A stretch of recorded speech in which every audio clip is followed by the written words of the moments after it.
This is a true crime podcast. It contains adult themes and content and may not be suitable for all listeners. Listener discretion is advised. And somebody handed me a helmet and a riot stick and said, come on, we're going to the yard and get this thing back under control. And I can remember running down the stairs here thinking, this is really stupid. I could get killed out here, you know? You know, it was one of those feelings that somebody's getting ready to take a shot at you or something. You know, it was just a scary, scary feeling. And in fact, the inmate that started the fire in the kitchen, I could see his hand through the window. It was dark at night, but I could see his hand. It was his left hand. He had a piece of paper that was on fire, and I could see him hold it out and drop it. They never intentionally set the chapel on fire. It was the heat from the kitchen. But I was sitting on that wrestling mat with the body under my feet, and I was eating that sandwich and drinking this red Kool-Aid when the Ada County detectives came in and said, doesn't this bother you? And I said, I guess not, you know. I was hungry. Welcome, ladies and gentlemen, back to Behind Gray Walls Disturbing Justice Edition, all about the uprisings and riots that occurred at the Idaho State Penitentiary. My name is Anthony, and I'm talking to Skye. Hello. Hello. What's going on, Skye? How's Texas? It is good. Today dropped to, I think, 75, and then tomorrow's supposed to be 73, so it is starting to feel a little like fall, and I'm loving it. Nice. How is it out there? Oh, great. It's been chilly. My tomatoes may have frozen a little bit last night. I should have grabbed them, but I'll have to see how they are later this afternoon after work. Dang it. Other than that, though, yeah, it's getting chilly. The leaves are they're falling for sure. I'm going to be raking here for the next couple weekends and looking forward to it. I love fall. Yeah, I miss fall. Yeah. It's fine. I mean, this week, I think it was Sunday, it was, October, was it 11th, and it was 91 degrees, and wow. I hated it. Sorry to all the Texans out there, but this weather and I do not get along. But it's fine. It's starting to cool off now, so we'll get along okay from now on, hopefully. Nice.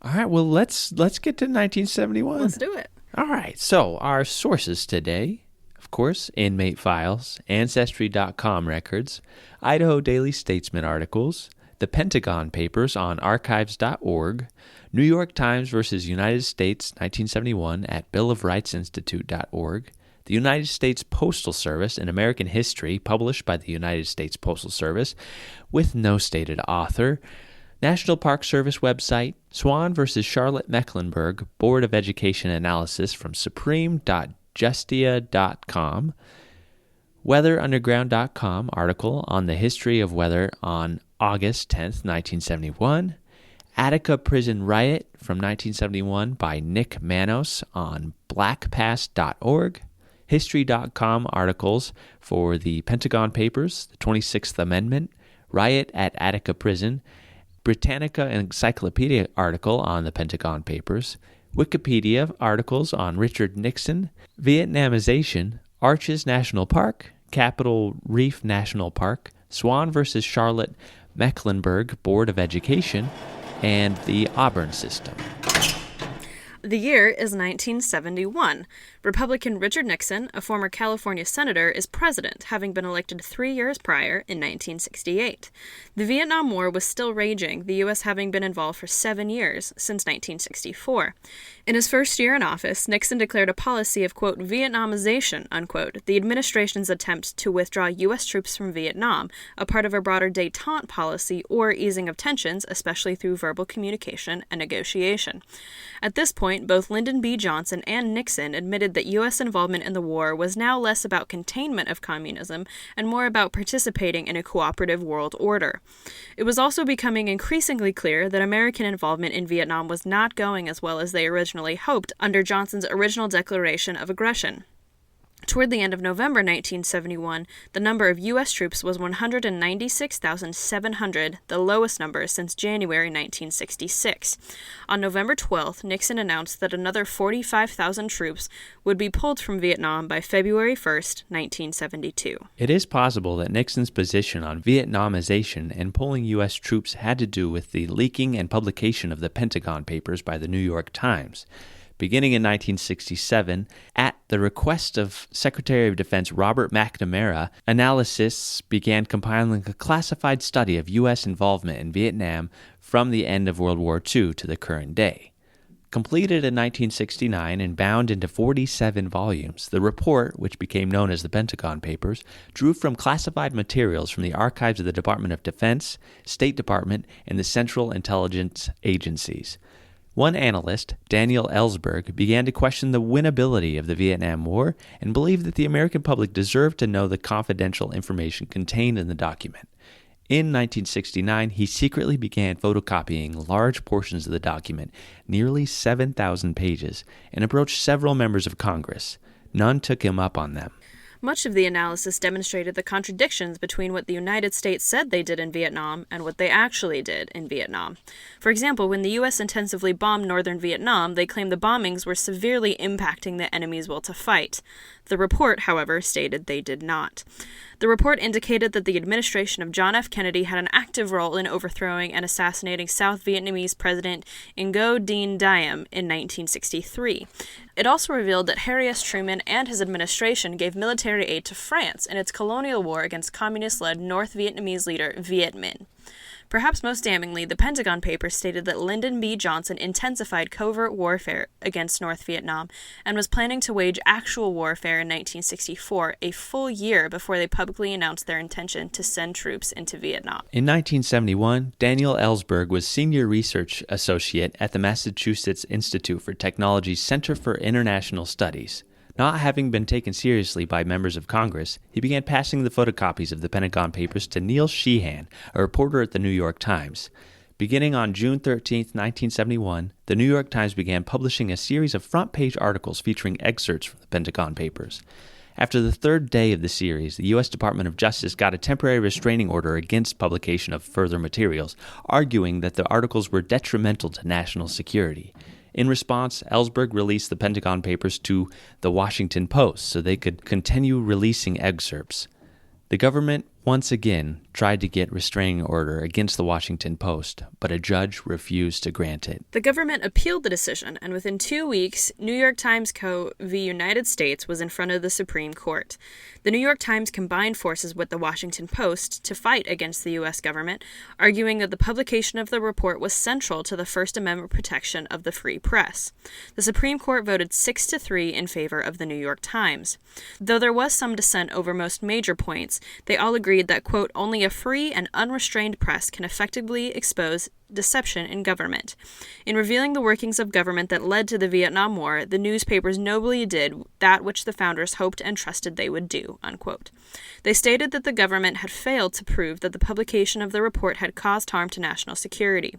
New York Times Co. v. United States continues to be one of the most important First Amendment free press cases in the history of the nation. At a time when public support for the Vietnam War was rapidly beginning to wane, the Pentagon Papers confirmed many suspicions about the U.S. government's active role in building up the Vietnamese conflict. Revelations from the Pentagon Papers were embarrassing to President Nixon, who was up for re-election in 1972. In an attempt to prevent further publications, Nixon authorized unlawful efforts to discredit Ellsberg, including burglarizing the office of Ellsberg's psychiatrist. These incidents would come to light during the investigation of the Watergate scandal in 1973. Though the Pentagon Papers were originally published in book form in 1971, the documents were incomplete and certain portions remained classified until 2011. If you're interested in learning more, all of the Pentagon Papers are available in PDF form on archives.gov/research/Pentagon-Papers. Part of the backlash of the Vietnam War was the fact that 18-year-old men could be drafted to fight and die for their country, but they could not vote until they were 21. Since before World War II, the voting age was historically 21, though it was never written in official constitutional law. During World War II, and especially during Vietnam, a debate raged about lowering the voting age, with protesters using the common slogan of, quote, old enough to fight, old enough to vote, unquote.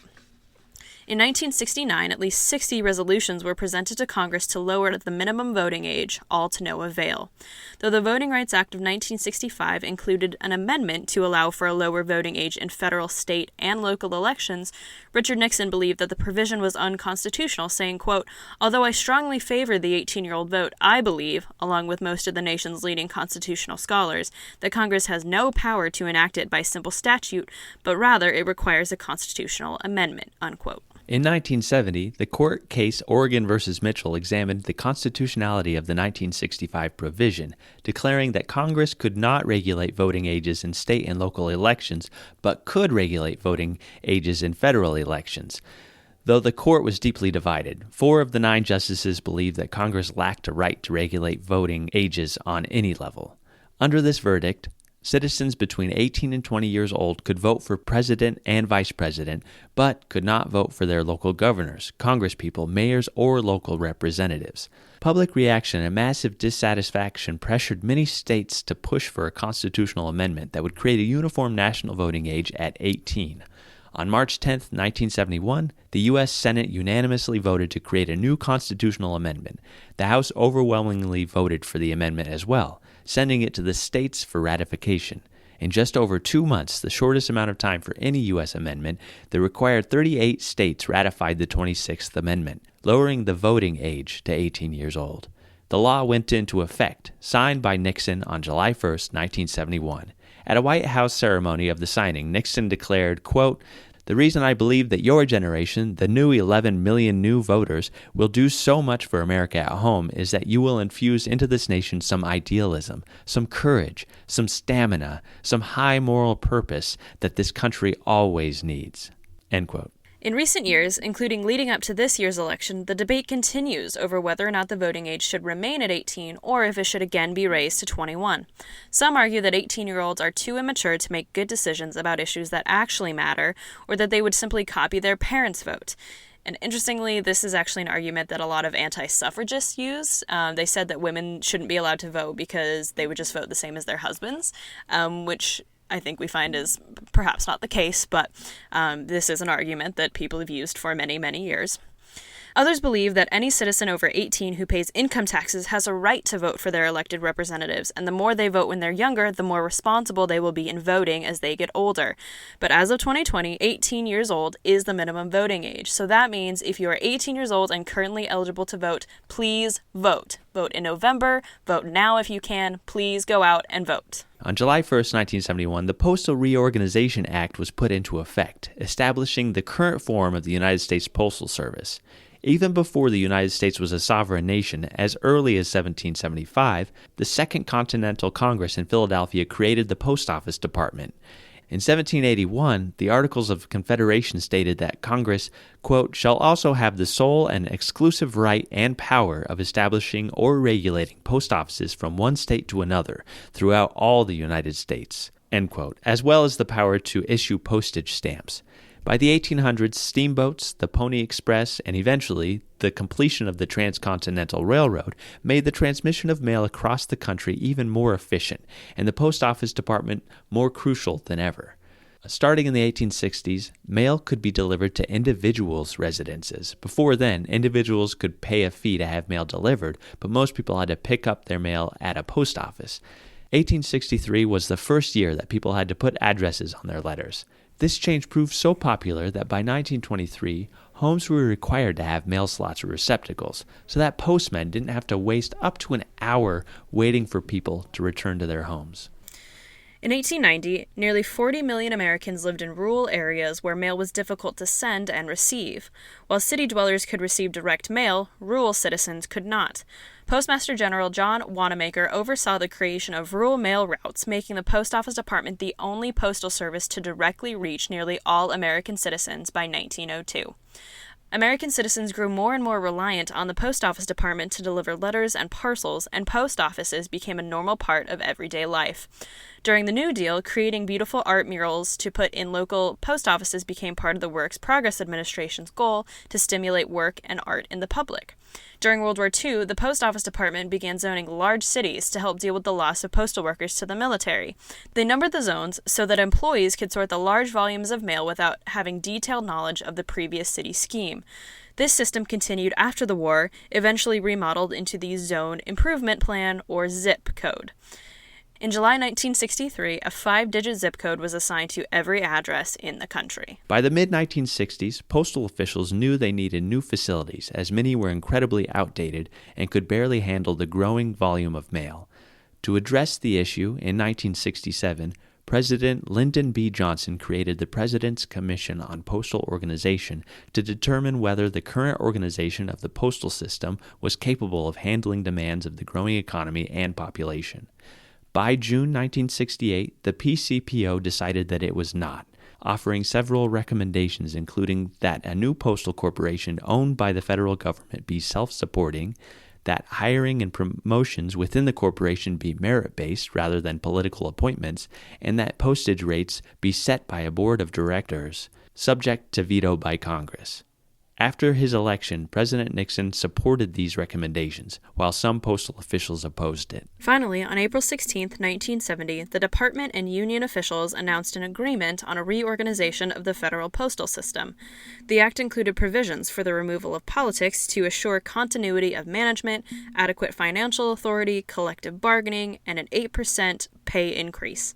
The Senate approved the resolution 57-7, and the House approved it 3 days later. The Postal Reorganization Act officially established the United States Postal Service, an independent establishment of the executive branch of the government. The organization of the Postal Service may have looked different, but the mission of the system remained the same. Quote, "It shall provide prompt and reliable services to all patrons in all areas and shall render postal services to all communities." Unquote. The U.S. Postal Service has come into the national spotlight recently, with questions arising about whether or not they can handle the surge of mail during the 2020 election. They absolutely can. The USPS is an effective mail service that is still the only mail service that reaches rural places like many areas in Idaho. As American citizens, we cannot let this service die. Please do all you can to keep the U.S. Postal Service alive. To learn more about the history and the mission of the USPS, please find the PDF of the United States Postal Service, An American History on about.usps.com. But the USPS was not the only federally funded project designed for the American people. 1971 was a big year for national parks in the U.S., as 2 new areas were set aside as national parks, interestingly, both in Utah. Before 1971, only 34 of the current 62 national parks had been established, the most recent one being Redwood National Park in 1968. On November 12, 1971, Nixon upgraded the status of Arches National Monument, declared by President Herbert Hoover in 1929 in Moab, Utah, to Arches National Park. The park was 2,000 natural stone arches made out of red rock and covers 76,679 acres located on the Colorado Plateau. The most famous arch is the Delicate Arch, which was featured on the U.S. Mint's 2014 America the Beautiful quarters. Arches is a popular destination for hikers and climbers, though climbing on named arches, as well as slacklining and base jumping, are banned within the park, and any climbing, backpacking, and canyoneering requires permits. So I actually almost died on the Delicate Arch. I was in high school, and our soccer team, my club team, had won the state cup, and so we got to go to nationals, which was in New Mexico. And so we took a road trip, and we stopped in Arches, and we stopped in Moab, and then we went to Arches as kind of a team. And there was a group of us, like we were all of our teammates were together, and then there was a fork in the trail, and we decided, like, one group was like, "Oh, we're gonna go this way," and they were like really weirdly adamant about it, like, this is the way to go, and we were like, okay, whatever, we're gonna go this way. And come to find out, the trail led to the base of the Delicate Arch, underneath which was basically like, there was probably like, I don't know, a 3-foot ledge that if you slipped off of it, you fell down into this big, like a big bowl underneath it, basically. And so I was like, and I'm afraid of heights. And so our other teammates who took the other trail were safely on the other side of the arch. And there was no way that we could get to them without basically just spending like a whole other hour to get back to them. And so we were like, this is the way we have to do it. And so I am like hugging the Delicate Arch as much as I can just to get across it. It was very scary, but it's a beautiful park. It's, I don't know, have you ever been there? I think we passed through one time while I was visiting family, but I haven't been able to backpack or hang out there. Yeah, it's really cool. And one of my teammates, was very cynical about everything. My dad will appreciate the story. She drove with us into the park. After probably like 10 minutes, she was like, "Where are all the arches?" And we were like, "Look around, they're all over." And she was like, "Those aren't arches, those are just rocks with holes in them." And we were like, "But what do you think arches are?" It was so awesome. Oh, I love it. All right. Anyway, about a month later, on December 18th, 1971, Capitol Reef National Park was established in Wayne County, Utah. Much like Arches, it had been designated as a national monument by Franklin D. Roosevelt in 1937 before obtaining national park status. As a national park, it preserved 241,904 acres of desert landscape, which includes the Water Pocket Fold, a warp in the Earth's crust that is 65 million years old. The park is filled with canyons, cliffs, towers, domes, and arches made out of Navajo sandstone, which somewhat resemble the dome of the United States Capitol building, hence the name of the park. Visitors can go hiking, biking, horseback riding, camping, backpacking, climbing, and canyoneering. The park also features orchards planted by Mormon pioneers, which are still maintained by the National Park Service. Visitors can harvest at the orchards for a fee. Oh, that's fun. I know, isn't that fun? Even if 1971 saw the establishment of national parks at which Americans could enjoy themselves, 1971 also saw the ruling of a landmark case for civil rights. Racial equality was not automatically achieved after the passage of the Civil Rights Act of 1965, as we saw in our episode about 1966. Even as late as 1971, the Supreme Court ruled on Swan v. Charlotte-Mecklenburg Board of Education, a legal case dealing with busing of students to promote racial integration in public schools. In the 1968-1969 school year, the Charlotte-Mecklenburg school system in Charlotte, North Carolina had more than 84,000 students spread over 107 schools. About 30%, or about 24,000, of those overall students were African American. About 14,000 of those black students attended 21 schools that were 99% black. This meant that racial segregation was still practiced in the Charlotte-Mecklenburg school system, and likely around many other schools in the South, despite several Supreme Court cases that ruled in favor of integration as early as 1963. The case was first brought to local courts in 1965 when the NAACP Legal Defense Fund brought the suit on behalf of 6-year-old James Swan and 9 other families. Judge J. Braxton Craven decided in favor of Charlotte-Mecklenburg because there was no requirement to act purposely to increase racial mixing in the Constitution. In 1968, the Supreme Court ruled in Green v. County School Board that it was necessary to take proactive steps to integrate schools. After this ruling, the Swan case was filed again. Judge James B. McMillan took the case and ruled that busing was the only way to fulfill the constitutional requirements of desegregation, despite his original personal opinion against busing. Between April and November 1969, McMillan ordered the board to revise their plan for desegregation. The school's original plan would achieve a black population between 2% and 36% in all 10 of the school system's high schools. The court rejected this plan in favor of a plan presented by Dr. John Finger, I love that, which required busing of an additional 300 black students from satellite zones. As a consequence of accepting the Finger integration plan, McMillan became a local pariah, and Julius L. Chambers, the presenter of the Swan case, had his house, car, and office bombed when he first took up the case. The case then appealed to the U.S. Court of Appeals of the Fourth Circuit, with the majority opinion that busing orders should be affirmed for older students but not for students of elementary age. In 1970, Chambers argued the case in front of the United States Supreme Court, led by Chief Justice Warren E. Burger. The final decision was 9-0, affirming McMillan's order to integrate all schools through busing. After busing was enforced throughout the 1970s and 1980s, Charlotte became known as the, quote, city that made desegregation work, end quote. Racial desegregation was still a work in progress throughout the country, and integration of inmates back into society was a work in progress at the Idaho State Penitentiary in 1971. 100 years earlier, the Idaho State Penitentiary was founded using the Auburn system of punishment, the idea that prisoners worked during the day during groups and then were kept in solitary confinement at night, with strict silence at all times.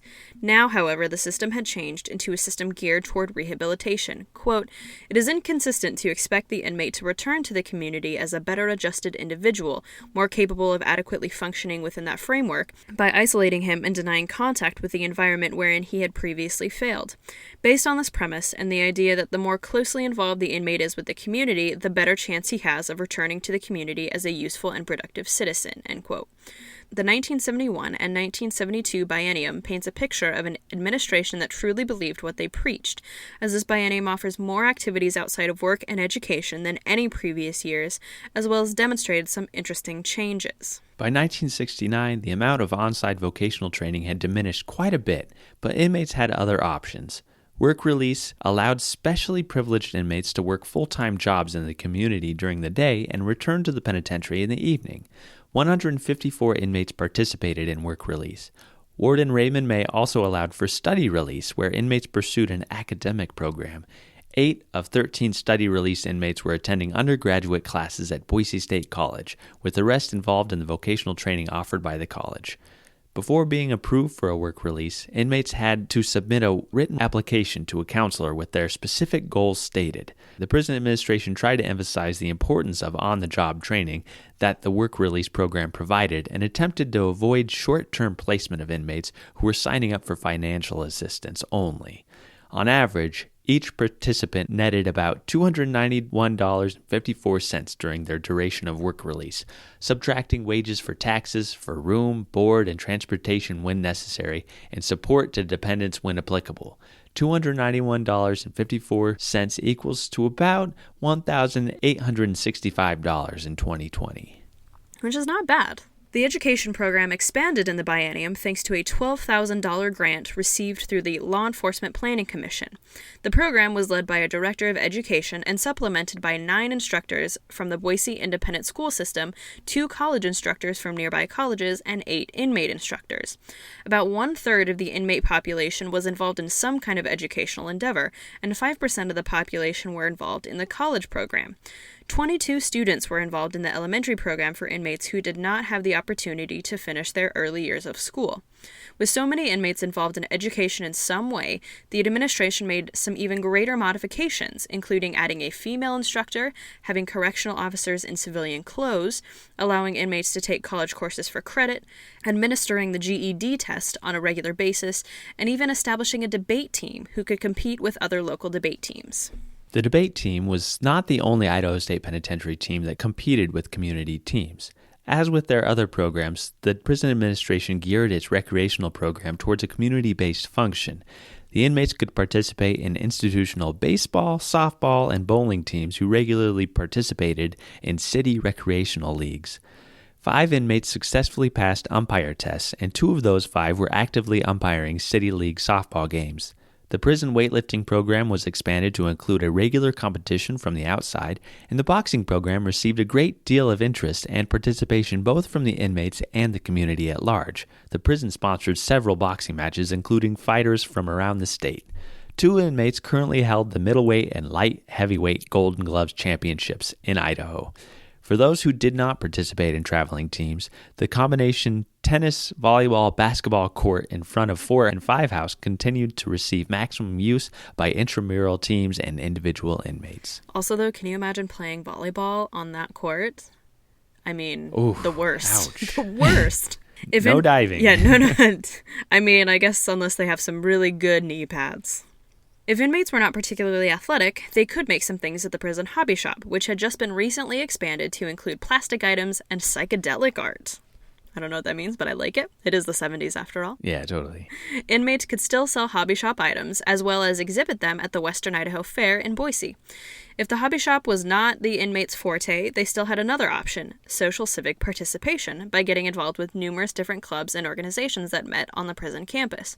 Clubs included the Table Rock JCs, whose parent chapter, the Boise JCs, put the lighted cross at the top of Table Rock. the Gavel Club, A division of the Boise Toastmasters Club, Alcoholics Anonymous, the North American Indian League, and the Mexican American Club, both of which we will get into during our 1973 episode. A limited amount of inmates could attend similar clubs within the Boise area as well. with the help of the North American Indian League, who understood the struggles that Native Americans face both within the penitentiary and in society at large.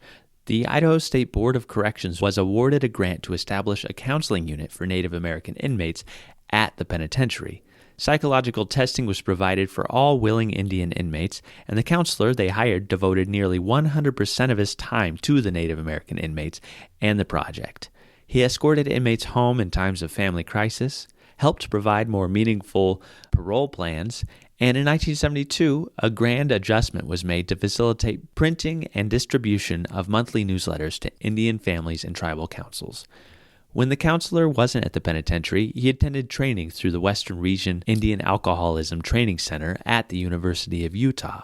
Through the North American Indian League Club, an alcoholism prevention and rehabilitation program was established, including an alcohol abuse information class and individual and group therapy sessions. The club helped foster Native American culture through a dancing group, club meetings, films, and group projects. Club life was an important part of the inmates' lives in 1971, but work was still important in the prison.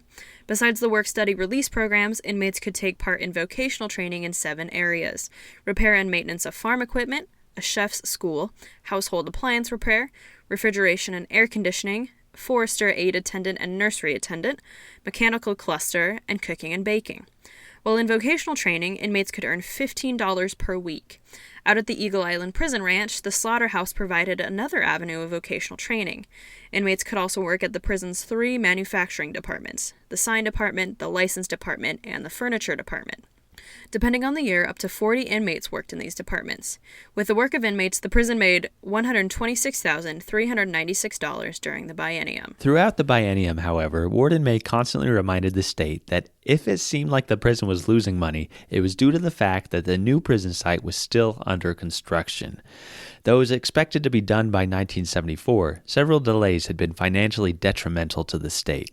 Despite this, however, Warden May was optimistic that the new prison was incorporating the most up-to-date designs in reception, diagnostic, classification, treatment, security, and construction, hoping that, quote, it may well serve as a model for the other correctional facilities throughout the United States, end quote.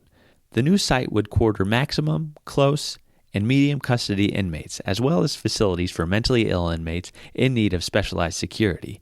The building, originally scheduled for the women's compound, had been used to house some of the vocational training programs and was going to be fully remodeled as a reception diagnostic unit, RDU. It would be another 20 years before women inmates had a correctional facility in Idaho. At the current site, however, things were full and ripe for conflict. 755 inmates were received in the biennium between July 1st, 1970 and June 30th, 1972. It is important to note, however, that 232 of the 755 commitments were under the 120-day court jurisdiction, meaning that, based on good behavior, some inmates had to only serve 120 days. 120 of the 232 were released after just 3 months, and the total population fluctuated accordingly. Therefore, as of June 30th, 1972, the population of the Idaho State Penitentiary was 371. It should be noted that of those 755, 33 were women, but as we know, women were not incarcerated at the current site in 1971 because the women's ward at the current Old Idaho Penitentiary site shut down in 1968. Nearly all of the population could fit in 4 house, though 3 house was still in use. Inmates no longer occupied 2 house due to its outdated structure. Of all the biennial reports we have looked at thus far, 1971 is the least detailed in terms of inmate statistics, so we'll have fewer details on the penitentiary inmate makeup than in previous episodes. The greatest change from the previous biennium, according to Warden May, was the change in the amount of inmates who were serving their first conviction. At June 1972, 495, or 65.6%, were serving a prison sentence for the very first time, up 19.9% from June 1970. 17.4% of the inmate population was serving their second sentence, and 1.9% were serving their 6th or greater conviction. The other inmates serving their 2nd through 5th convictions remained mostly constant from the previous years. Warden May postulated that the increase in first-year convictions was likely a result of the lowering age of inmates entering the institution. According to a graph included in the biennium, around 400 inmates, 52.2%, fell between the ages of 16 and 25. Nearly 35% of inmates were between the ages of 26 and 40, and 25 inmates, or 7.2%, were older than 51. The graph and its corresponding statistics indicated that treatment and programming must be developed toward the youthful offender. Interestingly, in this biennium report, rather than listing out the Idaho jurisdictions in alphabetical order, the counties are listed in a geographically accurate map of the state of Idaho. Ada County, one of the smallest counties, had far and away the most convictions with 189. Next came Twin Falls County, bordering Nevada, at 83. Canyon County, right next door to Ada County, had 76. Bonneville County, bordering Wyoming, 45. Bannock, 40. Both Kootenai and Nez Perce counties in the north, bumping up against Washington, each had 36 convictions. Adams County, next to Oregon, Camas County, in the middle of the state, and Oneida and Franklin counties, above Utah, had 0 convictions. The biennium provides the least amount of details when it comes to crimes and occupations of the inmates. Rather than listing out each individual response that inmates gave, the 1970 to 1972 biennium grouped them together in the most common categories. The occupations listed were auto mechanic, carpenter, common laborer, construction worker, cook, farm laborer, logger, miner, salesman, student, truck driver, welder, and others. 27.9% of the inmates, 211 of them, were common laborers, and 32.3%, or 244 inmates, listed an occupation other than the categories listed. 41 inmates listed their occupation as student, again emphasizing the young aspect of the penitentiary. Crimes were grouped together by similarity of the offense. The report separated crimes into 8 categories. 1. Theft, robbery, burglary, and larceny. 36.6%. 2. Assault, assault and battery. 5.2%. 3. Narcotics. 14.4%. Which is a huge shoot up from, I think, what we've seen before. 4. Forgery, fraud, and checks. 21.7%. 5. Sex offenses. 3.6%. 6. Murder. 3.7%. 7. Manslaughter. 1.9%. And 8. Other. 12.9%. Again, as I sort of just mentioned casually already, this is the biennium in which we see the greatest jump in inmates arrested and convicted for narcotics, demonstrating the gradual crackdown on illicit substances and the drug trade leading up to the war on drugs, a phrase which Nixon had used for the first time in April 1971. America's public enemy number 1 in the United States is drug abuse. In order to fight and defeat this enemy, it is necessary to wage a new all-out offensive. I have asked the Congress to provide the legislative authority and the funds to fuel this kind of an offensive. This will be a worldwide offensive dealing with the problems of sources of supply as well as Americans who may be stationed abroad wherever they are in the world. It will be government-wide, pulling together the 9 different fragmented areas within the government in which this problem is now being handled. And it will be nationwide in terms of a new educational program that we trust will result from the discussions that we have had. 65 were in for sale, and 44 inmates were in for possession violations. According to the warden, quote, "This is indicative of law enforcement's emphasis upon reaching toward the supplier rather than the user. Also, since narcotics conviction rests mainly with today's youth, this helps to explain the declining age level of those confined in the penitentiary," unquote. According to the report, 80% of crimes represented in the prison were non-violent, obviously including those narcotic convictions. Interestingly, just as there were fewer categories of crimes, there were apparently fewer sentences as well. In fact, the majority of sentences fell into 5 lengths of time. 2 years, 8% of sentences, 3 years, 22%, 5 years, 31%, 10 years, 7%, 15 years, 5%, and life. 2%. The remaining 20% of sentences, or the sentences of the other 165 inmates, fell under the category of other. Apparently, the native makeup of the inmates was not very important to Warden May in this biennium, as the only mention of inmates' nativities was as follows. Quote, "Of 755 inmates received at the Idaho State Penitentiary during the biennium, 269, or 35.6%, were native to Idaho, while the remaining 486, or 64.4%, were from 42 other states and 9 foreign countries." End quote. 86%, 650, of inmates were white. 1.8% 13, were, quote, Negro, end quote, or black.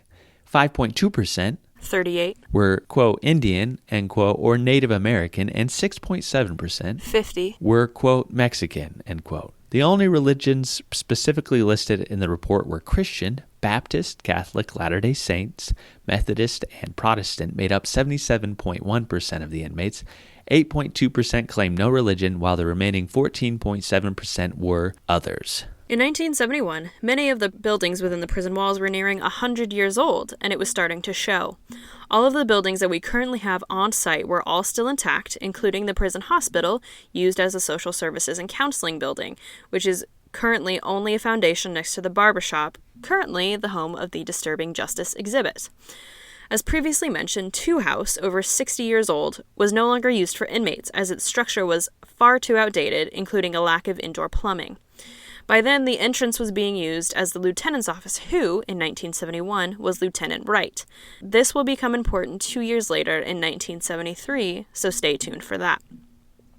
The maximum security building was currently holding the 12 lifers, or those serving a life sentence, as the administration hoped to segregate lifelong criminals from the young kids coming in on drug charges. Members of the administration called the building the, quote, honor dorm, end quote, a tongue-in-cheek name meant to mock the nature of the convicts who were being housed there. The nickname of the honor dorm took on an even more ironic meaning when, in July 1971, an in-process escape tunnel was found under the building. Only 2 years before, in December 1969, a different escape tunnel had been found, which began on the opposite side of the prison in the basement kitchen.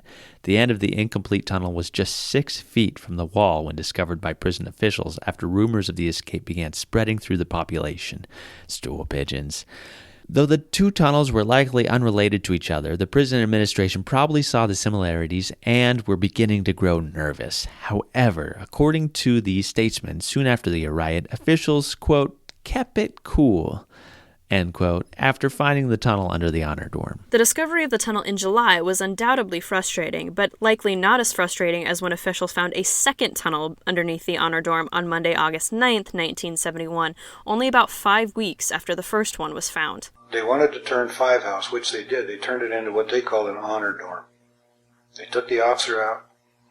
They just unlocked everything in there and let these inmates have a free run of it.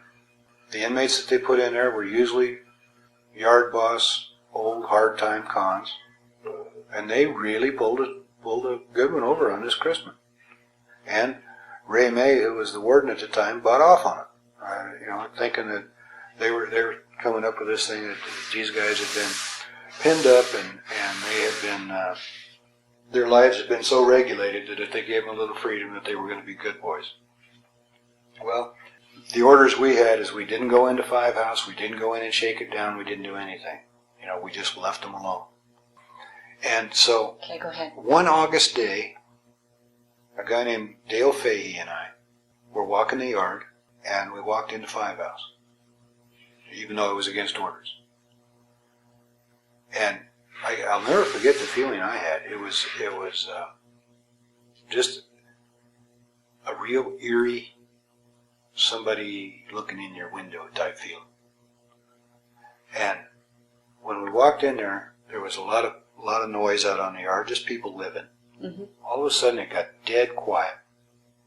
We walked in and we walked around a little bit, and we found a shovel and a couple of little kind of garden spade sort of deals, and a pipe chase behind or between the cells on the bottom floor. Well, we just kind of walked around in there a little while, and we finally went up to the hanging room, and the hanging room probably had 24 inches of dirt just stacked in there. And so we knew that they probably didn't want it for a garden, so we just got the hell out of there. We just moved out right quick, because it was one of those feelings that somebody's getting ready to take a shot at you or something. It was just a scary, scary feeling. Well, we went out and got out of there, and it turned out that right under the shower on the, south side? They were going out, or trying to tunnel out through between 1 and 2 tower, out of the place. And what they'd done is they chipped out some They were going to tunnel out under the exercise yard, is that right? On the west side of Yeah, pretty close. That's about right. Okay. And so they'd taken this piece of cement out. It was big enough to get a guy through there. They'd set it aside. They'd go down to their tunnel and they'd set it back in there and paint over it every day. Inmates each blamed each other for word getting out, though nothing concrete was mentioned in the newspapers about either incident. The prison administration likely realized they would need to reconsider their experiment, and the honor dorm was closed. Throughout the riot, or perhaps even before, given how organized the group appeared to be on the day of the events, an inmate council committee was created. Let's get to know the main members of the committee. Though 7 were elected from the inmate population, we only know about 4 of them. Number 12575, Hugh Carey Harrison. Number 12216 and 12697, Charles Sharp Jr.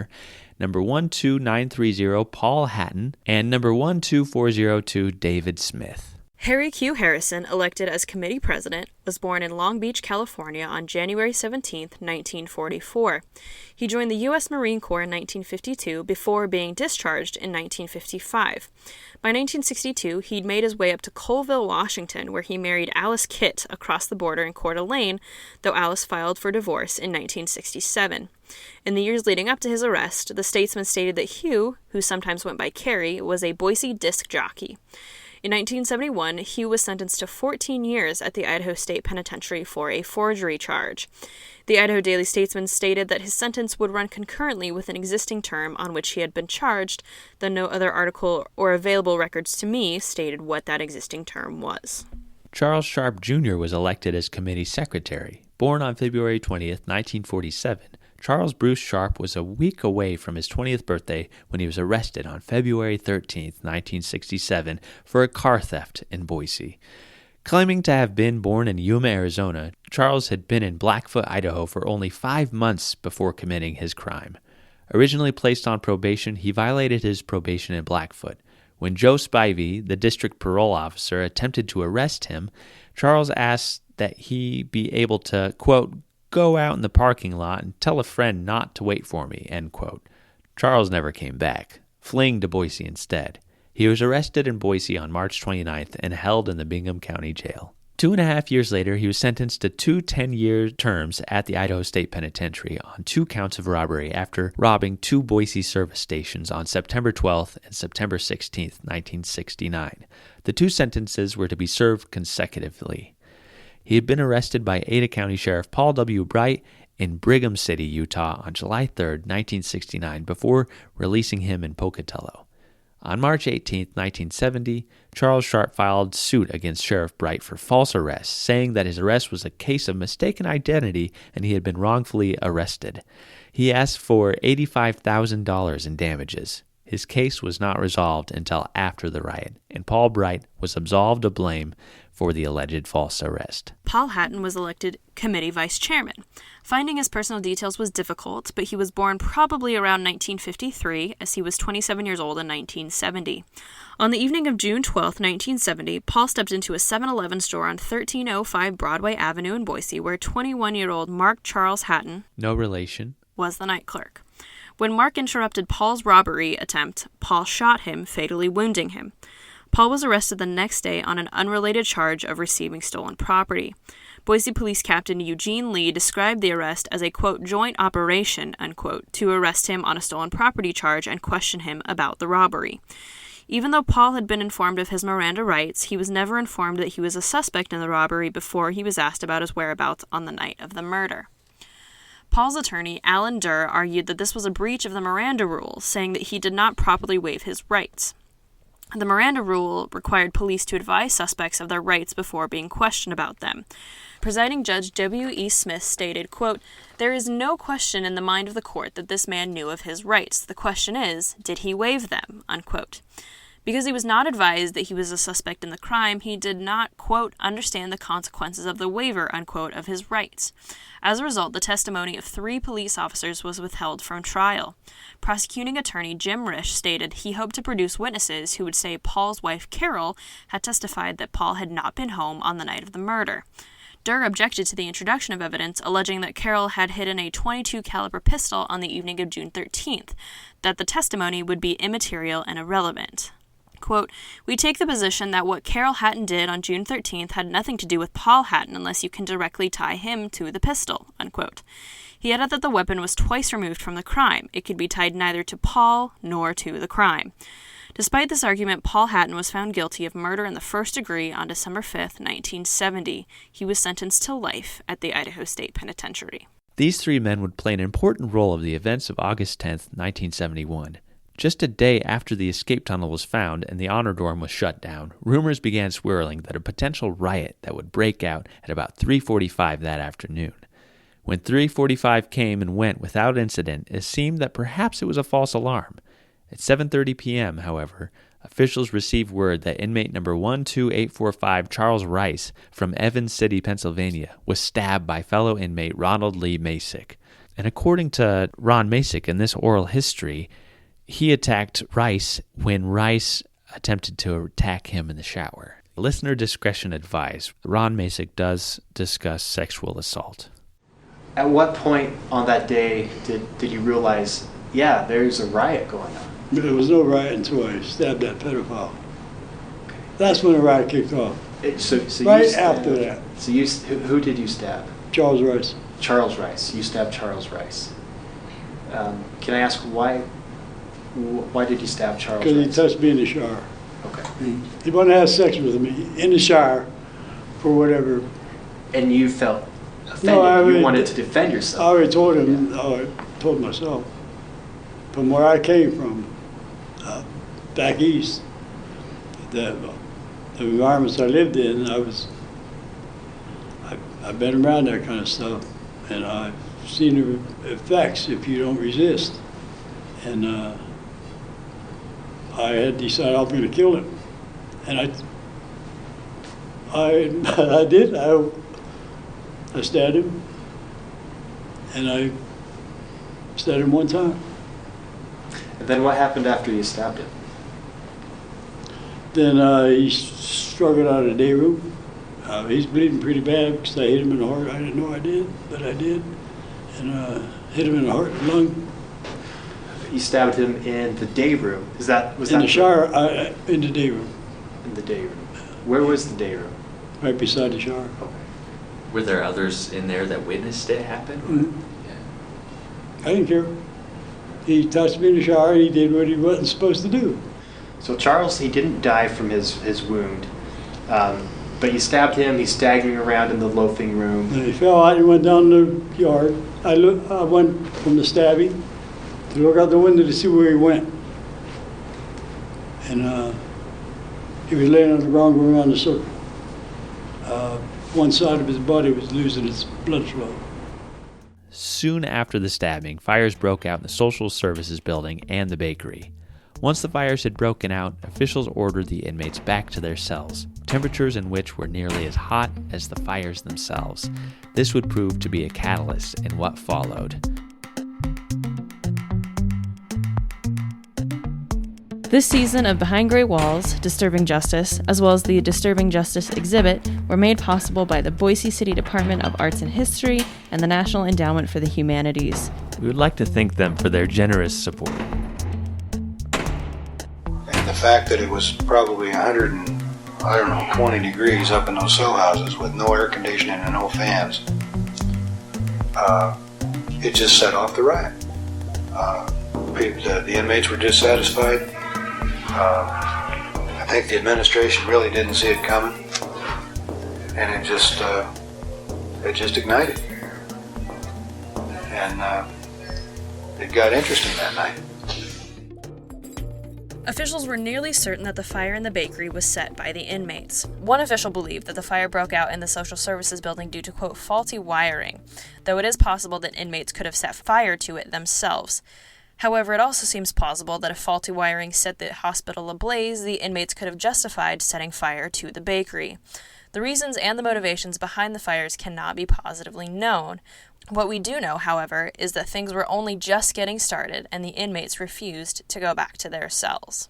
As the fires burned, firefighters were called to the scene. Before agreeing to show up, the battalion chief was assured by guards and the administration that they would be protected by prison guards and law enforcement officers stationed on the walls if they were attacked by the now rioting inmates. In a letter written to Warden May from the fire chief after the riot was over, he claimed that as the firefighters entered the penitentiary to put out the fire, running the hoses over the walls, inmates began throwing rocks, boards, mallets, and other items at them, and that they had to retreat to the wall for safety even after they had stated they would let the firefighters put out the fire, but nothing more. Several inmates, however, disputed this claim, saying nothing was thrown. After the riot was over, there was some dispute as to the events of the firefighting. In the same letter already mentioned, written to Warden May, Fire Chief David F. Perry wrote, quote, "After the extinguishment of the blaze in the hospital and upon returning to our ladder over the wall, I was amazed to find all law enforcement people gone except 2 guards in each corner outpost. I immediately ordered all my men and equipment out of the area. I am quite concerned about an order being given to abandon the protection being afforded the firemen. It is my understanding you gave the order for all law enforcement people off the wall. Were you aware that firemen were within the compound? I received no indication that you did not want us there to extinguish the fire, nor did I receive notice that you were pulling off our protection. I have questioned my decision on trying to protect state property and the saving of taxpayers' money, but at that time I think I made the right decision. Now that I can look back and see the protection supposedly afforded my men, I am very concerned about future incidents." In response, Warden May justified his actions. Quote, "My immediate goal was to search out a spokesman group in an effort to get to the cause and bring the situation under control. With officers posted on the wall, I was encountering difficulty in arranging a meeting with selected inmates. I based my decision that the armed officers retire to the towers so that I might meet with the inmates. In no manner did I wish to remove protection for the firemen. I could see firemen entering and leaving the improvised gym, recreation area, etc., and I was not aware at the time that a blaze had broken out in the hospital on the far side of the yard. I was in and out of the yard several times during the night and was aware the first had been extinguished and the hoses removed. I was not aware that I had denied protection to the firemen until your letter arrived. If my decision leads one to believe otherwise, I extend my apologies and quickly add that I will exercise every precaution in the event of a recurrence." End quote. Nothing else seemed to come of the complaint, and the contradiction concerning firefighters was never cleared up. It is unclear, but it seems probable that as some emergency personnel entered the yard, they likely took Charles Rice, the stabbing victim, out of the yard. He was transported to St. Luke's Hospital in critical condition. Do you have any memory of that? The only time I saw the fire department is they were up on the catwalks. They weren't down in it. Okay. Oh, that's okay. They could have been, but I'm trying to remember it. I just don't. But I don't. I remember there was a fireman dropped the hose down so I could climb up. And he was up on top. As Warden May explained to the fire chief, around 8 p.m., what one newspaper article called the, quote, height of the violence and shouting, end quote, the warden, Assistant Superintendent for Programs Glenn Jeffs, and Assistant Superintendent of Personnel Development Richard L. Anderson entered the yard to talk with an inmate grievance committee to parse out the details of why the riot had begun in the first place. They refused to let any armed guards over the walls, issuing a no-shooting order, though at least 36 sheriff deputies, Idaho State Police, and Boise Police stood on the walls in case anything got out of hand. Soon, however, as we learned, May ordered the extra officials, including Ada County Sheriff Paul Bright, off the wall, saying he was trying to reason with the prisoners. Bright, on the other hand, thought the riot could have been controlled, especially after 2 tear gas canisters had been accidentally fired by Lieutenant Joseph Munch into the recreation on the orders of Captain M.O. Howard, despite Mr. Jeff's no-shooting order. Old Joe Munch came up and had a box full of tear gas grenades. And he pulled a pin on one and threw it in on there, and it was down in the area where the basketball court was. And the inmates pick them up, throw them back at us. I mean, it was just a goat rope. It was just terrible. The show of arms across the walls and potential inside the yard did not do much to discourage the inmates. In fact, it emboldened them. As the inmates looted and rioted in the hobby shop, the loafing and recreation room, and threw things from the burning social services building, officers fired 2 canisters of tear gas to disperse the inmates.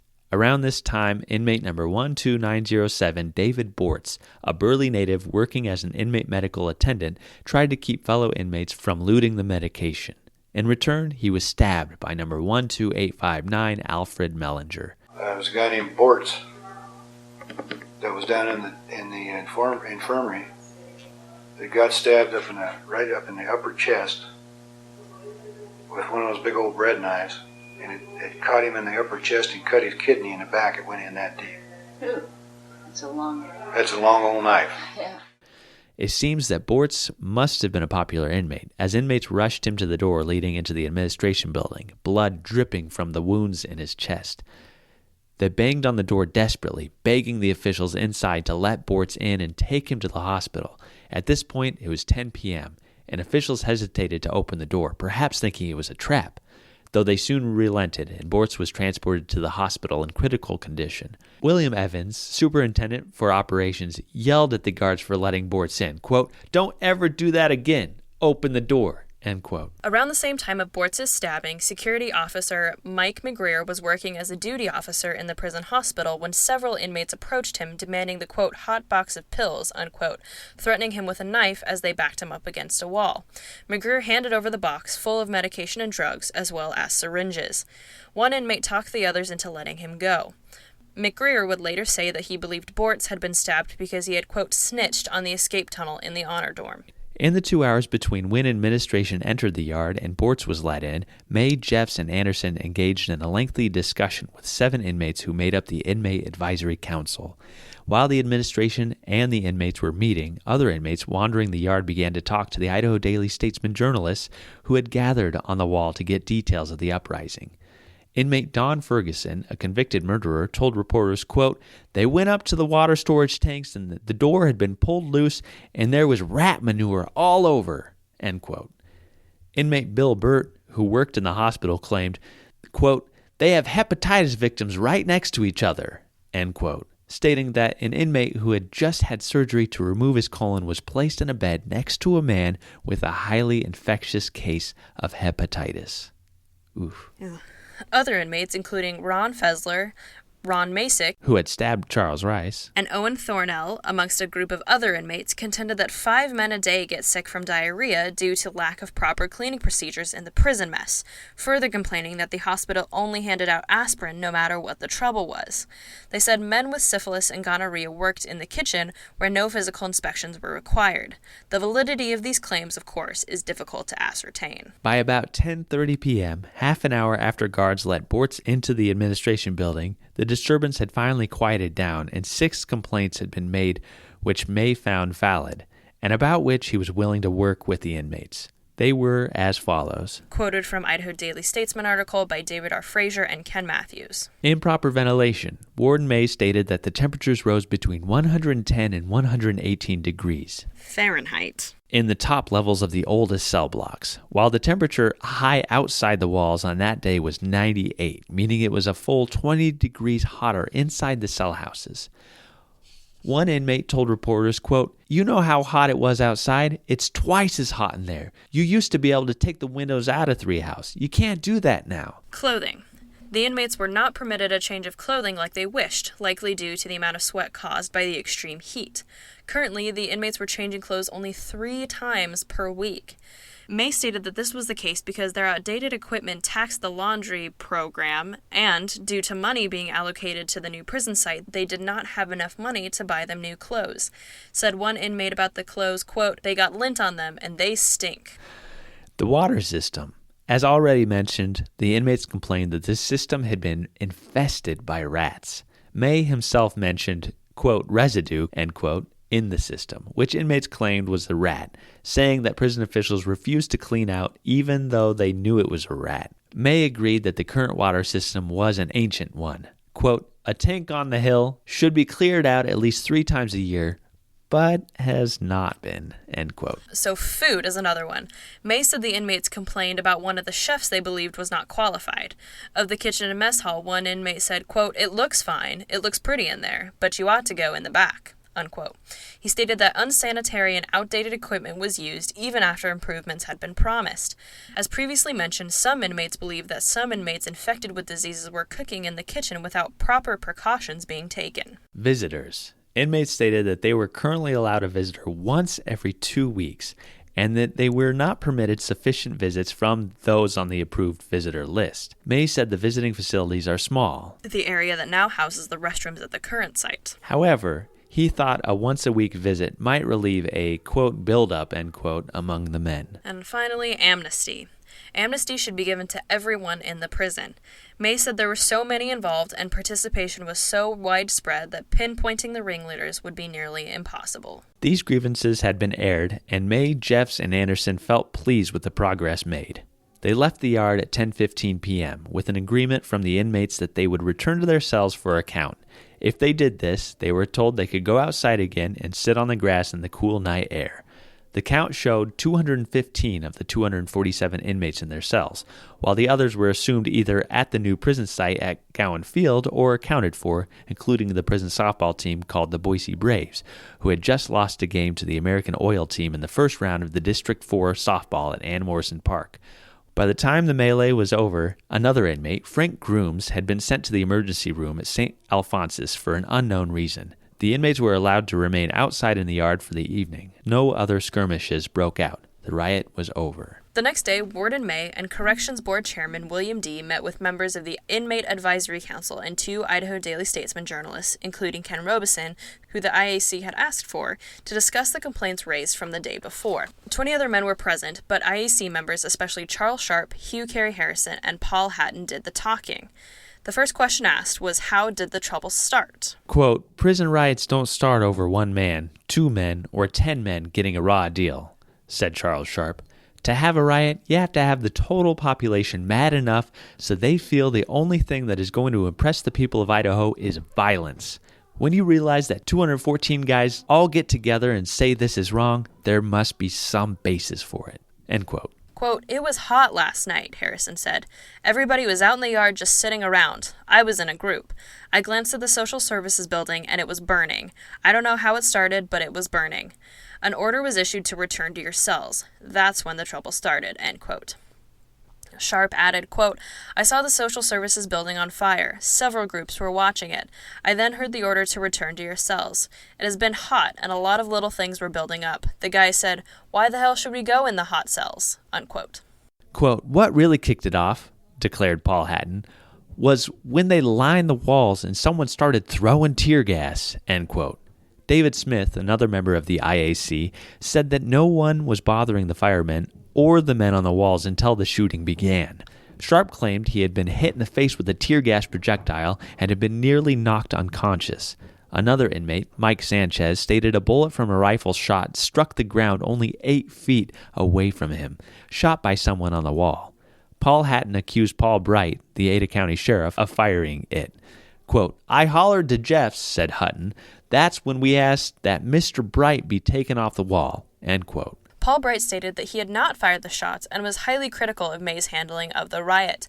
He said they had fired the tear gas when he noticed inmates starting to light another fire, though he was not more specific. He disagreed with May ordering Bright and his men off the wall when the situation could have been controlled. Bright said, quote, I feel the taxpayers' dollars were being burned up there. The men raided the kitchen, did great damage, and were running around with knives. I understand they were able to get the hot box of drugs from the prison hospital.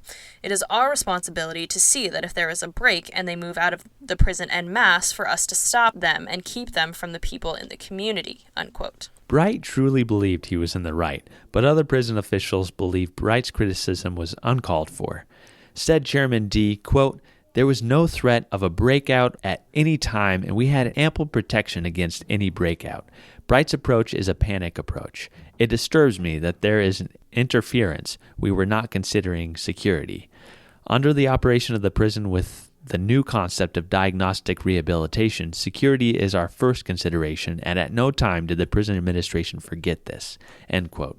Several inmates, as well as Glenn Jeffs, stated that they heard at least 2 gunshots, though no one definitively blamed Bright for those shots. On the Wednesday meeting, the inmates made more specific points regarding the complaints they made the day before. First, the reason they had requested amnesty was because of the general way in which the disturbance had started. Next, the water system had been cleaned out for the first time under May's administration the Sunday before the riot broke out. Donald Dobson, the inmate plumber, said he started pulling pieces of rat and mice out of the main line, saying, quote, there were too many pieces to just be one, end quote. Next, medical assistant C.A. Brewer was accused of having a depreciative attitude toward inmates, calling them names like, quote, dirty animals and, quote, dopers, unquote.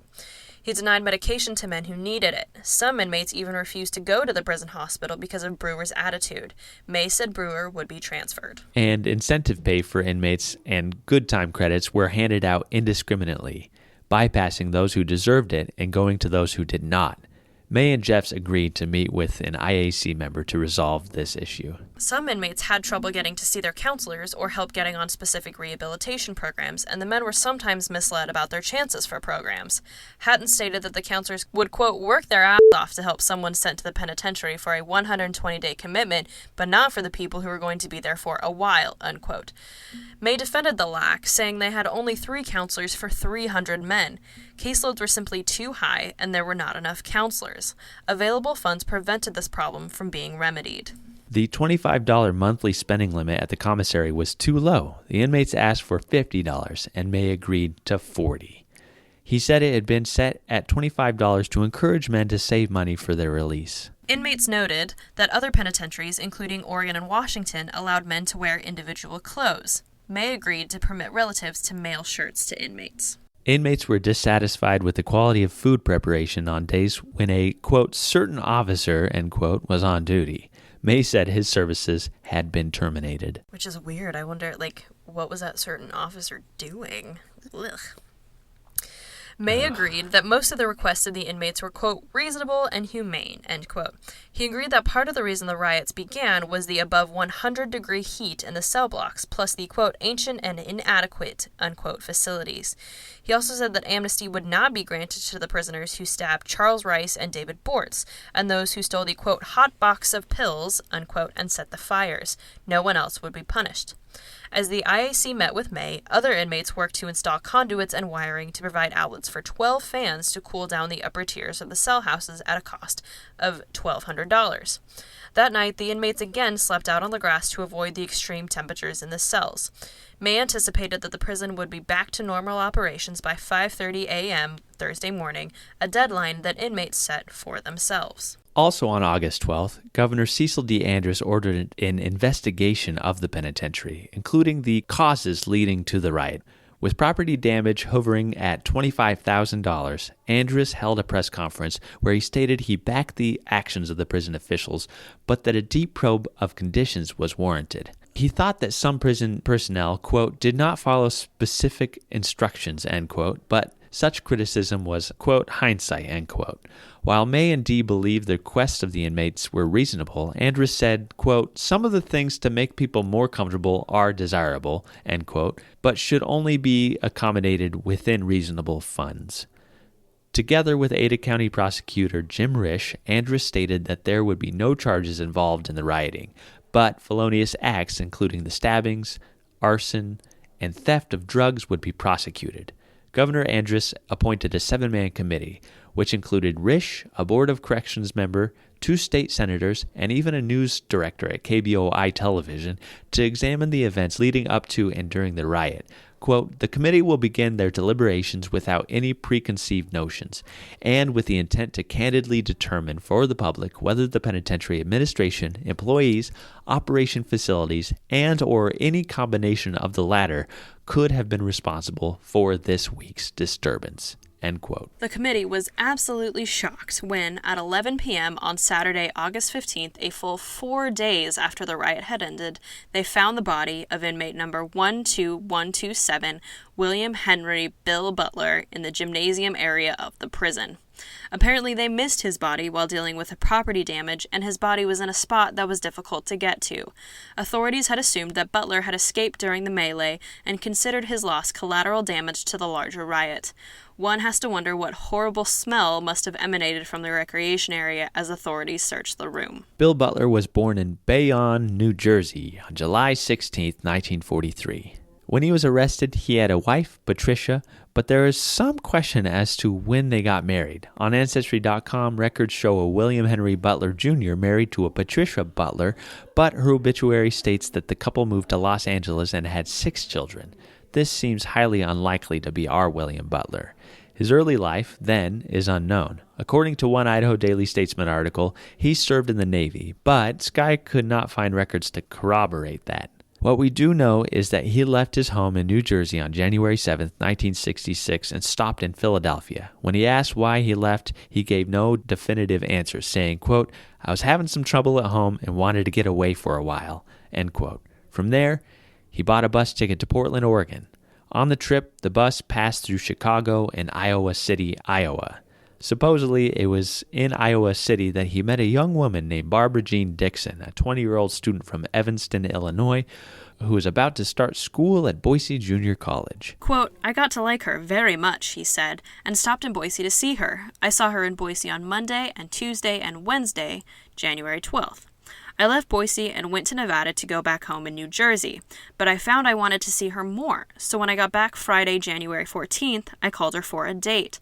I picked her up at about noon in a car I'd rented, and we went for a drive," end quote. The couple drove out of town and stopped on a dirt road, Black's Creek Road, about 8.5 miles off I-80 North near the Elmore-Ada County line. The next day, 2 teenage boys, Don Kiefer and Terry True, were rabbit hunting when they found Barbara's body. Her blouse was knotted around her throat in a square knot, but the autopsy revealed that she had not been beaten or sexually assaulted.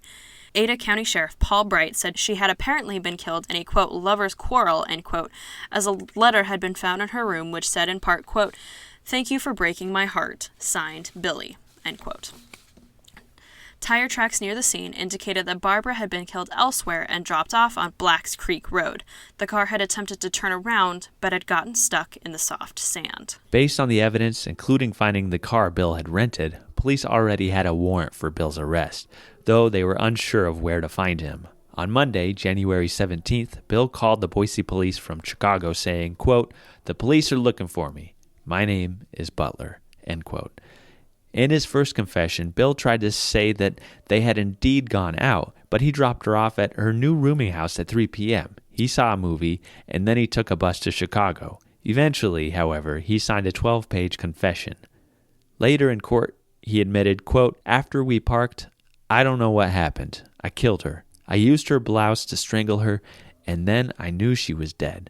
I don't know what happened. The next thing I knew, I dragged the body out of the car and put it next to the fence and left," end quote. Though originally charged with murder in the first degree, prosecuting attorney Wayne Kidwell said that he had amended the charge to murder in the second degree as there was, quote, "no indication that there was premeditation on the part of Butler in the murder," end quote. Bill pleaded guilty to second degree and was sentenced to 75 years in prison on November 24th, 1966. Kidwell noted that if Bill had been sentenced to life, he would have been eligible for parole after only 10 years. With the 75-year sentence, he had to wait at least 25 years before submitting a parole application. On June 6, 1967, Bill Butler and another inmate, David Allen Huber, quote, crashed out, unquote, of the Idaho State Penitentiary, quote, amid a hail of bullets, unquote, only to be captured within minutes by the help of a civilian who saw them run onto Highway 21 and pointed a .45 caliber pistol at them, stopping them dead in their tracks. Originally crashing through the heavy wire gate surrounding the industrial section of the prison complex, the gate got caught in the wheel well of the truck, forcing the pair to abandon the truck and run to the highway, where they were stopped by Californian George Peterson. Bill and Huber were held in solitary confinement. By 1971, however, Bill was confined in medium custody and was highly regarded by the prison staff, termed a, quote, model prisoner, unquote. He had also been recently elected president of the Table Rock JCs, a local civic organization focused on management skills and community leaders. On August 11th, however, Bill was the target of an attack facilitated by the chaos of the riot, though the reason for an attack on Bill was not clear. Ada County Sheriff Paul Bright stated, quote, "It's known that William Butler was trying to put a cooling effect on the riot earlier, and this met with the disapproval of some of the inmates at the penitentiary," end quote. According to inmate number 12431, William L. Burt, fellow inmates Danny Powers and Ron Macik bet him that he could not knock Bill Butler to the ground in one blow with a barbell. He took that challenge and smashed Butler in the back of the head. He said, however, that he had no idea the other two planned to murder Butler, thinking they only wanted to beat him up. It was at that point that Powers or Macik stabbed Bill Butler 6 times in the chest, twice in the throat, and then rolled him into a wrestling gym mat where he would remain for the next 4 days. I said, excuse me, you ready to go take care of that? He says, yeah. His friends were there. They heard me what I said. He said, okay, I'll walk down with you. I said, not, you're not walking anywhere with me, pal. In the dark on them stairwells with somebody that raped your friend that you're going to go confront. So I said, no, ain't going to happen that way, buddy. You're going to go by yourself just like I am. I'll meet you there. So when I got there, now there's 4 people in the gym. And they're drinking out of a bucket of homemade wine that had been brewing for 3 days. And they were wasted, man. And they had known that I was bringing them over there. They said, bring them, we don't care. So, next thing I know, they're on him.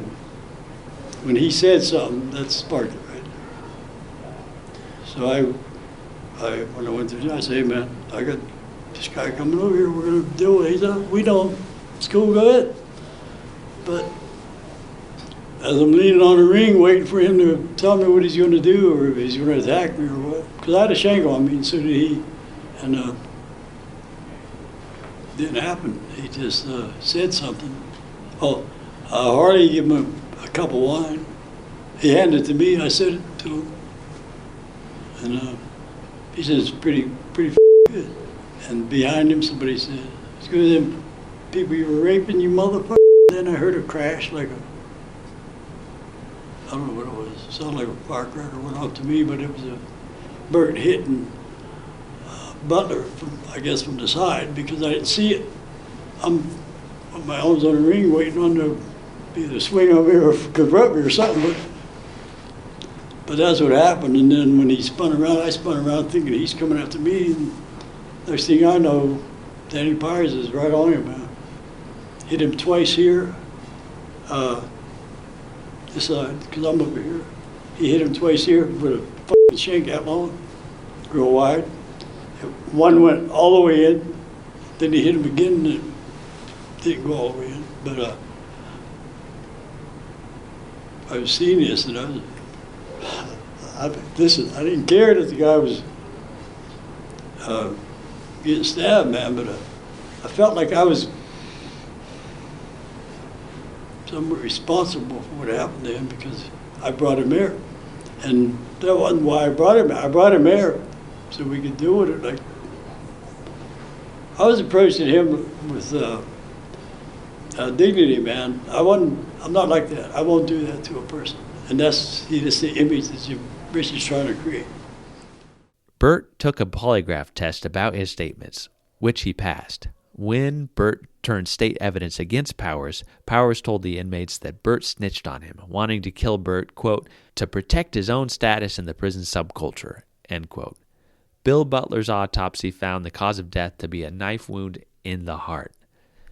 Sheriff Bright added, quote, the fact that Butler was stabbed at least 6 times in the chest and twice in the throat and struck in the head would indicate that this was a real vengeful type of murder, end quote. Well, we missed Bill Butler at a 10 o'clock count. Sometimes you'd find a guy, maybe he was hiding from you, or maybe he got drunk and passed out someplace, or he just didn't make the count.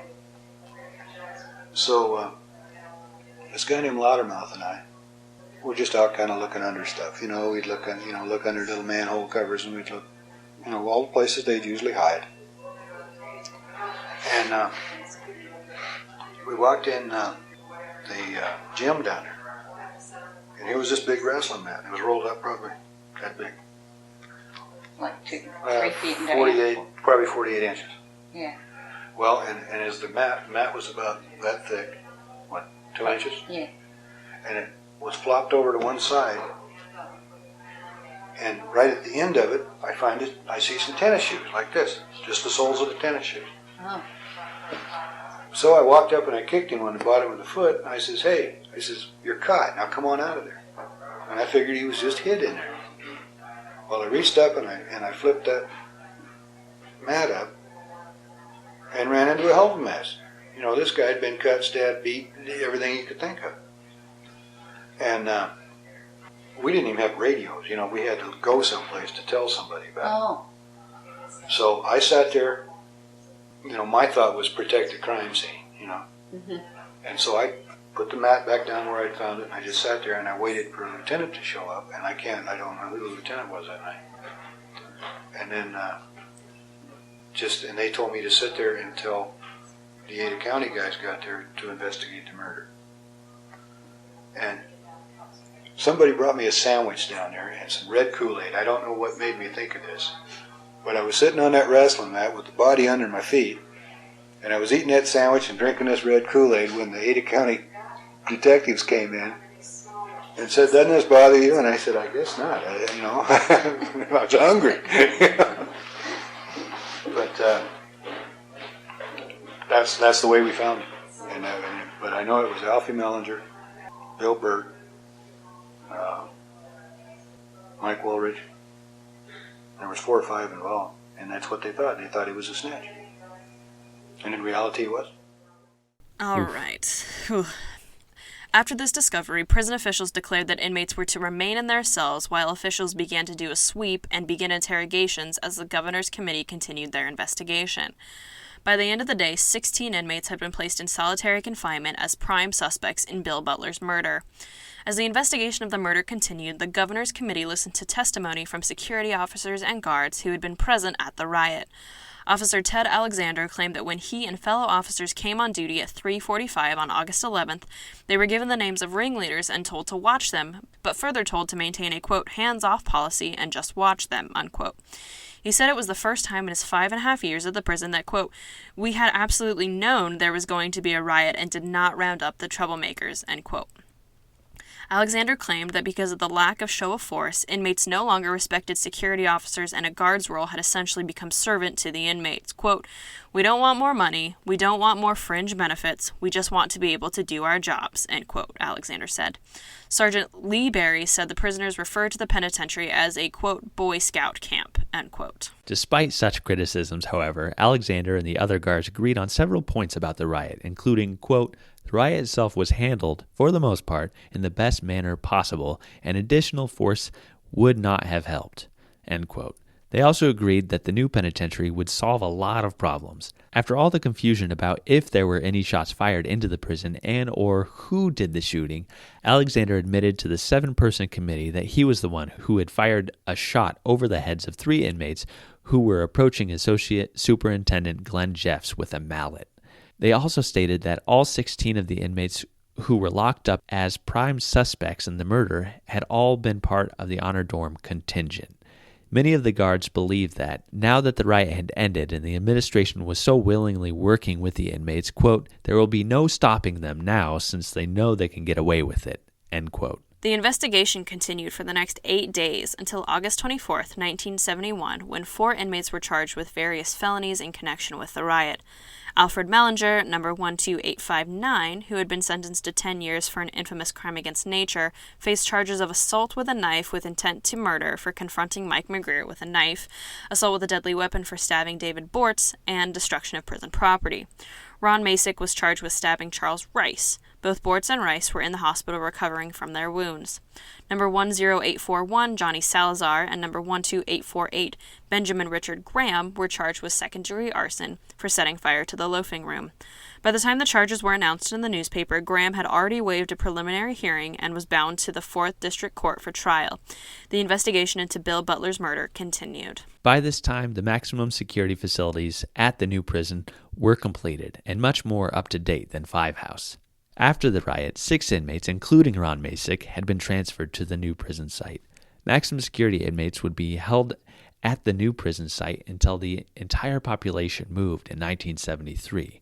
While Macik was moved, Mellinger, Salazar, and Graham remained at the old site. By the beginning of September, the Governor's Investigation Committee released their report on the causes of the riot. Together, they determined that the inadequate facilities, a changing prison population, and a lack of cooperation among staff members were long-term causes that led to the riot.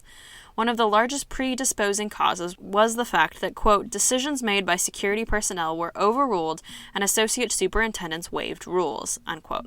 Further, there was not enough adequate security personnel training, as the position of training officer was vacant at the time of the riot. There were also issues with a shortage of guards and security personnel and a high turnover due to low salaries and communication issues between administration and correctional officers. They further found that inmates and officials were too eager to move to the new site, meaning they, quote, let things slide at the old, unquote. The committee agreed that the Honor Dorm and Five House was a failure, that it was, quote, too hastily implemented and was not understood by all personnel, unquote. Lastly, the committee believed that there was an influx of, quote, assaultive, aggressive, anti-authority, drug-oriented young inmates, unquote, which also led up to the buildup of the riot, again showing the conservative push of the war on drugs in the early 1970s. The transcripts of the hearings during the investigation would run well over 800 typed pages, which would be released to the public in the near future. After finding long-term reasons for the riot, the committee made the following recommendations to ensure that, quote, this type of thing won't happen again. First, establish a well-defined chain of command and authority. Second, upgrade qualifications of correctional personnel to the level of the Idaho State Police with appropriate salary increases. Next, expedite the move to the new prison site. Then, ensure that custodial and rehabilitation staff are communicating properly. Implement proper classification, segregation, and treatment of the inmate population. And lastly, recommend the Attorney General study the jurisdictional problems at the penitentiary and make recommendations to the legislature. These new recommendations would be put to the test in less than 2 years, as we will see in a few weeks. But the saga of the 1971 riot is not over yet. On September 30th, 1971, almost 2 months after the riot, Ada County prosecutor Jim Risch brought charges against 3 inmates for Bill Butler's murder: Ron Macik, William L. Burt, and Danny Ray Powers. These arrests came as a result of 1.5 months of intense investigation and interrogation of about 10 inmates. Ada County Sheriff Paul Bright stated authorities had the murder weapon in their possession as evidence against the 3, despite previous accounts that a murder weapon had not been found. Magistrate Alan M. Schwartzman said the 3 men were not entitled to bond and ordered a public defender to serve as their counsel. In 1972, all 3 men were found guilty of murder in the first degree, though William Burt turned state's evidence to avoid a potential death sentence. 1971 ushered in a new era of prison riots and reform that would continue through the 1980s, and the Idaho State Penitentiary was not the only site of prison uprisings and violence. In the summer of 1971, at Attica State Prison in Attica, New York, inmates were frustrated with overcrowding, male censorship, and living conditions that limited them to 1 shower per week and 1 roll of toilet paper per month. Additionally, the inmates accused all white guards of racism, as 54% of the prison population was black and had a significant Puerto Rican minority as well. The riot that would break out on September 9th, 1971, just 1 month after the riot at the Idaho State Penitentiary, would become the bloodiest prison conflict since the Civil War. The riot began when a fight between 2 inmates was broken up and they were taken to isolation cells, while rumors began circulating that the men were going to be beaten in reprisal for the fight. Though it is unclear if the rumor was true, inmates crowded against a prison gate. When a faulty bolt gave way, they had sudden access to areas of the prison they previously could not go, including the prison control center. Armed with pipes, chains, and baseball bats, the inmates easily took command of the prison and its 4 cell blocks, taking 28 guards and 11 civilians hostage. They demanded a federal takeover of the prison, better conditions, amnesty for crimes committed during the revolt, and the removal of the prison superintendent. They also asked for greater political and religious freedom in the prison, an end to censorship of reading materials sent from publishers, unlimited communication in the outside world, and training of guards to better understand their problems. Along with amnesty, inmates demanded safe passage to a, quote, non-imperial country, end quote, for anyone who wanted to leave. By mid-morning, state police regained control of all but 1 cell block, D Yard, which inmates were able to keep possession of. Negotiations between inmates and authorities remained at a stalemate for 4 days when, on the morning of September 13th, officials gave inmates an ultimatum: surrender or a major operation approved by New York Governor Nelson Rockefeller would be put into place to reclaim the prison. At 9:46 a.m., with inmates refusing the ultimatum, helicopters flew over D Yard, dropping tear gas as state police and correctional officers stormed in. 6 minutes later, the smoke literally cleared, and more than 2,000 rounds of ammunition had been discharged. 29 inmates and 10 hostages had been killed, and 89 were wounded. Though most were shot in the initial barrage of gunfire, some were shot after they surrendered. Unfortunately, officers took the opportunity of the chaos to inflict brutality on the inmates. An emergency medical technician recalled seeing a prisoner who had been shot 7 times ordered to crawl on the ground. When he did not move fast enough, an officer kicked him. Other inmates were savagely beaten. While authorities claimed that inmates had killed the 10 hostages by slitting their throats, autopsies showed that all of them had been shot by the police. Even in the week after the riot, police engaged in brutal reprisals against the inmates, forcing them to run a gauntlet of nightsticks and crawl naked across broken glass, amongst other tortures. If any inmates received medical treatment for their wounds obtained during the riots or reprisals, it was substandard at best. Once the riot was over, 39 had been killed, and another 4 had been killed before the riot began. A 9-member commission was put together by Governor Rockefeller, much like we saw in Idaho, to discover the reasons for the tragedy. The handling of the riot was heavily criticized, especially the use of shotguns after dropping tear gas, for the potential for injuries was enormous, as well as the fact that Governor Rockefeller, despite numerous requests to come to the prison, did not enter Attica to apprise the situation himself. I have Governor Rockefeller for you, sir.